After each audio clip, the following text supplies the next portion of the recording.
The problem with this cow's hoof is extremely obvious, and the pain was immense, but fixing it was anything but simple. It goes without saying that we knew from the second we saw this cow walking that she had a very serious problem, and this little black spot was the obvious culprit.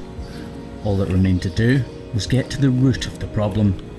We always start by making sure the balance is correct between the two claws, but in this cow's case, her feet were already the correct length and balanced perfectly. So I went ahead and did the modelling out procedure, a nice wide one on the lateral or outer claw, and a nice steep sharp one on the inner or medial claw. And then, once that was done, I moved on tackling that little black dot of death. These problems can be highly pressurised pockets of fluid, so I'm ready with my mouth closed, just in case. As you get closer to the problem, the pain becomes unbearable, and she kicks out. With my thumb, I feel the outer wall to understand how far the cavity reaches up inside her hoof capsule.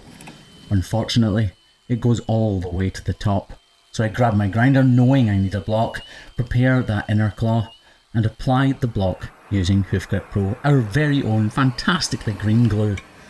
Once that's in position, I can get on with the meat of this trim and removing the entire wall horn.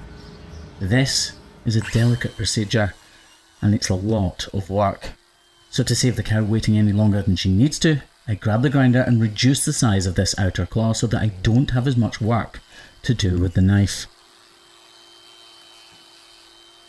This is a painful area for the cow though, so I stop using the grinder because the vibrations will be really upsetting her. It's time for me to make my money. This is the heart of a hoof trimmer's job. This is where the real difference is made. Slight little tiny slithers taken from here and there, reanalysing the foot with every single slice. This is going to be an in-depth trim, and we're going to remove a huge amount of hoof horn, but make no mistake, it is absolutely necessary.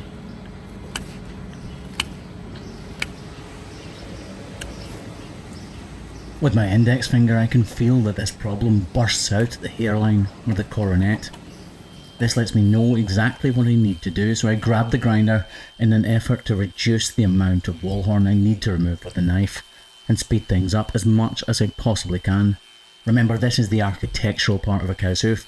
This is the very strongest part of the hoof horn that I need to remove, and you need a huge amount of force with a knife alone to slice through the hoof horn.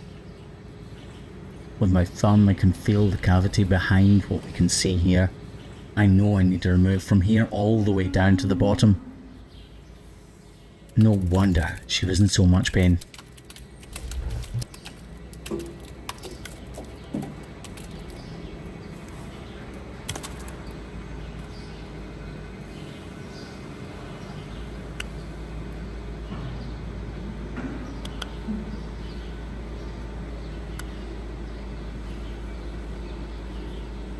It's slow but important work. One false move and I'll hinder her heaping process.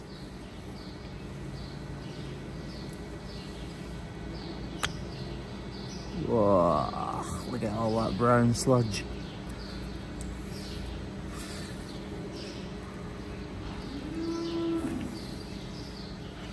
An onlooker may think I'm squeezing her foot for dramatic effect, but by doing that I can understand how far that cavity reaches. I didn't actually realise that it encompassed the sole of this cow's hoof, and pressing on it has told me that it does, and that I'm going to need to remove much more of this hoof horn than I first thought.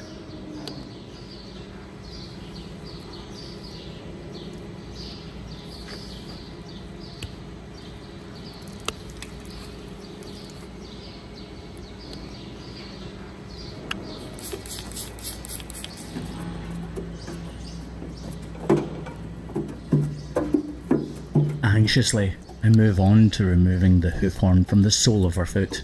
I say anxiously because this is seriously delicate work.